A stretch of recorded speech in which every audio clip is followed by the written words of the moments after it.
इस वीडियो में भी हम लोग सीखने वाले हैं फॉर्म डिजाइन करना। जो ये आपके सामने फॉर्म का कुछ पार्ट दिख रहा है, इसको मैं प्रैक्टिकली डिजाइन करके दिखाऊंगा और साथ में इसके लिए मैंने कौन कौन से टैग यूज किया है सभी को कंसेप्चुअली मैं करूंगा एक्सप्लेन, ताकि जब कभी भी आपको जरूरत पड़े कहीं भी डिजाइन करना तो आप इसे कर सके डिजाइन। तो देखिए, पिछले वीडियो में मैंने रजिस्ट्रेशन फॉर्म डिजाइन करना सिखाया था, तो अगर आपने इस वीडियो को नहीं देखा है तो आप इसी सीरीज में जाइए और वहां पे फॉर्म पार्ट 1 के नाम से वीडियो पड़ा होगा, उसको आप देख लीजिए। इसके बाद आज के वीडियो को देखेंगे तो और भी ज्यादा समझ में आएगा। तो चलिए अब हम लोग करते हैं शुरुआत। ओपन कर लीजिए अपना VS कोड और VS कोड ओपन करने के बाद आप किसी भी नाम से फाइल बनाइए डॉट एक्सटेंशन के साथ। इसके बाद यहाँ पे जो HTML का बेसिक फॉर्मेट है उसे आप लिख लीजिए। इसके बाद सबसे पहले H1 टैग लिखिए और H1 टैग के अंदर आप डाल दीजिए गिव योर फीडबैक, ठीक है ना। और फीडबैक के बाद यहाँ पे सबसे पहले एक फॉर्म टैग लगा दीजिए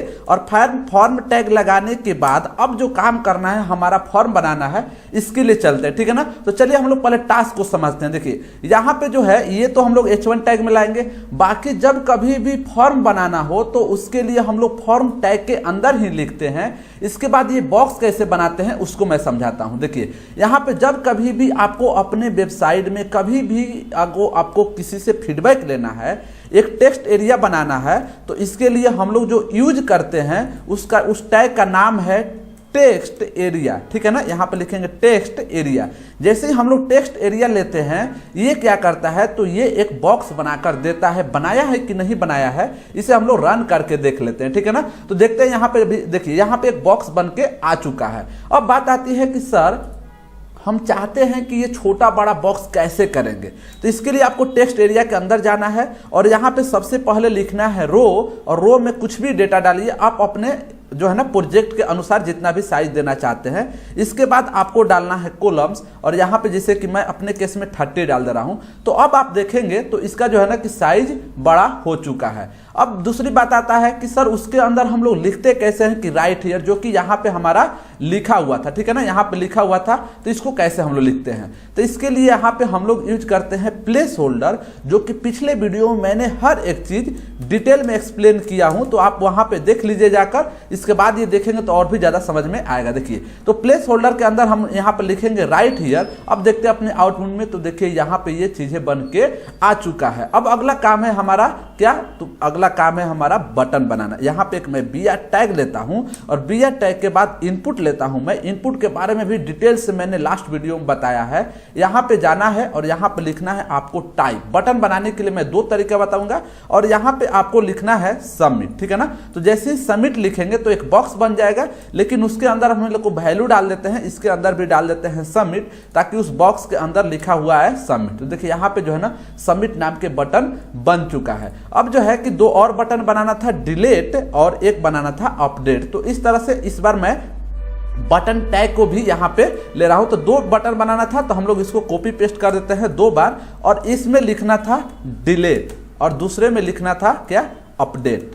तो चलिए हम लोग यहाँ पे कर देते हैं अपडेट, ठीक है, यहाँ पे अपडेट। अब देखते हैं कि क्या ये चीजें वहां पे डिजाइन हुआ है कि नहीं हुआ है। तो देखिए ये 3 चीजें डिजाइन हो चुका है। अब अगला काम क्या है, तो अगला काम है सिलेक्ट योर फेवराइट फूड लिखना है। तो इसको भी हम लोग लिखेंगे H1 टैग के अंदर। यहाँ पे मैंने H1 टैग के अंदर लिख दिया सिलेक्ट योर फेवराइट फ्रूट, ठीक है ना। अब जो है ना कि आउटपुट में हम लोग देखते हैं यहाँ पे, तो देखिए ये चीजें आ चुका है। अब टास्क पे आते हैं। अब आप यहाँ पे बात आती है कि सर हम लोग ऐसा कहाँ पे डिजाइन करें, कैसे डिजाइन करें, ताकि यहाँ पे मैं चाहता हूँ स्टेट का नाम देना, डिपार्टमेंट का देना, कभी भी आपको अपने प्रोजेक्ट में जरूरत पड़े तो इसको कैसे डिजाइन करते हैं, ठीक है ना। तो चलिए यहाँ पे हम लोग एक लेते हैं सबसे पहले लेबल। अब कोई पूछेगा कि सर लेबल क्या काम करता है, तो देखिए यहाँ पे मैं टैग का नाम ही डाल दे रहा हूँ लेबल। तो देखिए लेबल क्या करता है यहाँ पे मैं समझाता हूँ आपको, ठीक है ना। देखिए लेबल का काम है यहाँ पे जो नाम लिखा है ना चूज ए फ्रूट, उसको लिखना। इसको भी मैंने लास्ट वीडियो में जो है ना डिस्कस किया है। इसके बाद जो है ना कि हम एक लेंगे अगला से सिलेक्ट का, यही मेन नई चीज हमें सीखना है, सिलेक्ट लेना है और सिलेक्ट के अंदर में हमें जाना है और लिखना है ऑप्शन, ठीक है ना। तो जब कभी भी ऑप्शन लिखेंगे यहाँ पे, और यहाँ पे मान लीजिए हम सबसे पहले डालते हैं एप्पल, तो एप्पल डालने के बाद हम लोग अपना आउटपुट चेक करते हैं कि आउटपुट हमारा आया क्या है, ठीक है ना। तो देखिए यहाँ पे एप्पल तो बन के आ चुका है, लेकिन अभी और भी हमें डेटा डालना है। तो एक और चीज मैं बता दूं, यहाँ पे जाइए, ये अच्छी चीज होता है प्रैक्टिस के लिए, वैल्यू लिखिए और वैल्यू के बाद यहाँ पे डाल दीजिए अब अपना एप्पल। बाकी 3 और डेटा हम लोग यहाँ पे कर देते हैं फिल। तो देखिए यहाँ पे मैंने सारे डेटा डाल दिया बनाना के लिए, यहाँ पे सभी फ्रूट्स के लिए। तो आप लोग भी जो भी डेटा है यहाँ पे सेम टू सेम वीडियो को पॉज करके आप पहले टाइप कर लीजिए, ठीक है। इसके बाद हमें एक देना है यहाँ पे बटन, तो वहाँ पे सबमिट बटन लिखना था, तो ठीक है, इसी को हम लोग ऑलरेडी बटन बना चुके हैं, तो टाइप क्यों करें, हम लोग इसी को कॉपी पेस्ट कर लेते हैं। इसके बाद जो है ना कि अब आते हैं हम लोग अपने आउटपुट पे। तो देखिए यहाँ पे जो है ना कि ऑप्शन इस तरह से बनकर आ चुका है, एप्पल, बनाना, कैरी, ग्रेप्स जो और सारे चीज, और सबमिट बटन भी आ चुका है। तो देखिए यहाँ तक हम लोग ने कर लिया कंप्लीट। अब आते हैं अगले पे कि सर्च योर फेवरेट फूड। तो ये क्या करता है कि देखिए यहाँ पे अगर आपको यहाँ पे बहुत सारी चीजें लिखा हुआ है, मान लीजिए पूरे स्टेट का नाम लिखा है, पूरे कंट्री का नाम लिखा है, तो हमें टाइप नहीं करना, मतलब सर्च करना चाहते हैं। तो सर्च करने के लिए जैसे मान लीजिए यहाँ पे हमने बनाना सर्च किया, तो बनाना ही ऑप्शन बचता है और यहाँ पे जाके फिल कर देते हैं। तो इसको कैसे हम लोग डिजाइन करते हैं, इसको सबसे पहले हम लोग H1 टैग में ले लेते हैं, बाकी इसके बाद अगले कंसेप्ट हम लोग सीखते हैं। H1 टैग में मैंने सर्च योर फेवरेट फूड लिख दिया। इसके बाद हमें फिर से जो है ना कि चूज फ्रूट्स देना है, तो उसके लिए मैंने जस्ट लास्ट में बताया अभी कि यहाँ पर हम लोग लेते हैं लेबल और लेबल के अंदर लिखते हैं चूज फ्रूट्स, ठीक है। इसके बाद जो अगला कंसेप्ट सीखना है वही सबसे मेन है। तो यहाँ पे फिर से जाना है और लेना है क्या, तो यहाँ पर लेना है आपको इनपुट, ठीक है ना। अब इसमें क्या मॉडिफिकेशन करना है उसको मैं बताता हूँ, इससे पहले आपको आउटपुट दिखा दूं कि क्या आया। देखिए चूज योर जो है ना फ्रूट आ गया है, लेकिन यहाँ पे अभी कुछ भी डेटा नहीं आया है। तो उसके लिए क्या हम लोग करते हैं, यहाँ पे इनपुट बटन के अंदर में इनपुट टैग के अंदर जाना है यहाँ पे और लिखना है टाइप, और टाइप के बाद लिखना है टेक्स्ट, क्योंकि हमें जो सर्च करना है। इसके बाद आपको लिखना है एक नाम लिस्ट, और लिस्ट में फ्रूट्स डालिए, कुछ भी डालिए, यहाँ पे आईडी डाल दीजिए और प्लेस होल्डर में सर्च हियर, ठीक है ना। तो अब देखते हैं कि हम लोग चेंजिंग क्या है। देखिए यहाँ पे सर्च हियर का भी ऑप्शन आ गया है और यहाँ पे बनाना एप्पल आ रहा है। क्यों आ रहा है, तो देखिए अब हम लोग फाइनली चलते हैं यहाँ पे अपना डेटा डालने, ठीक है ना।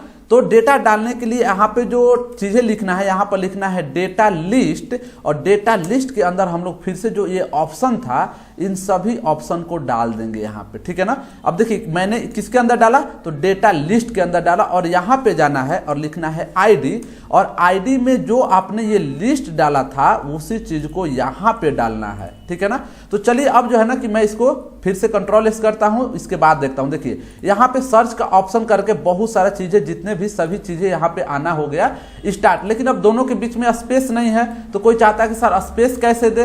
तो स्पेस देने के लिए आप क्या करें कि यहाँ पे जो है ना कि आप बहुत सारा बिया टैग लगा दे, ताकि ये जो है ना कि दोनों के बीच में ज्यादा से ज्यादा स्पेस आ जाए, जो कि ये एक अच्छा चीज नहीं है। हम लोग CSS में जितने भी काम है उसको देख लेंगे कैसे स्पेस देना है, क्या करना है, लेकिन यहाँ पे हम लोग समझने के लिए, ताकि देखिए दोनों के बीच में स्पेस आ चुका है। तो देखिए यहाँ पे जो हमारा रिक्वायरमेंट था ये भी फुलफिल हो चुका है। अब आते हैं हम लोग कि सर हम लोग अपलोड योर फोटो कैसे करते हैं। तो इसको भी हम लोग क्या करेंगे कि इसको लेंगे लेबल में, और इसके लिए लेंगे अलग से एक इनपुट फाइल में। तो चलिए डेटा लिस्ट का भी काम हो गया, ऑप्शन इसमें सेम टू सेम आप लोग भी करते रहेंगे, ठीक है। यहाँ पे मैं एक लेबल डाल दे रहा हूं और लेबल के अंदर लिख दे रहा हूं अपलोड योर फोटो, ठीक है ना, अपलोड योर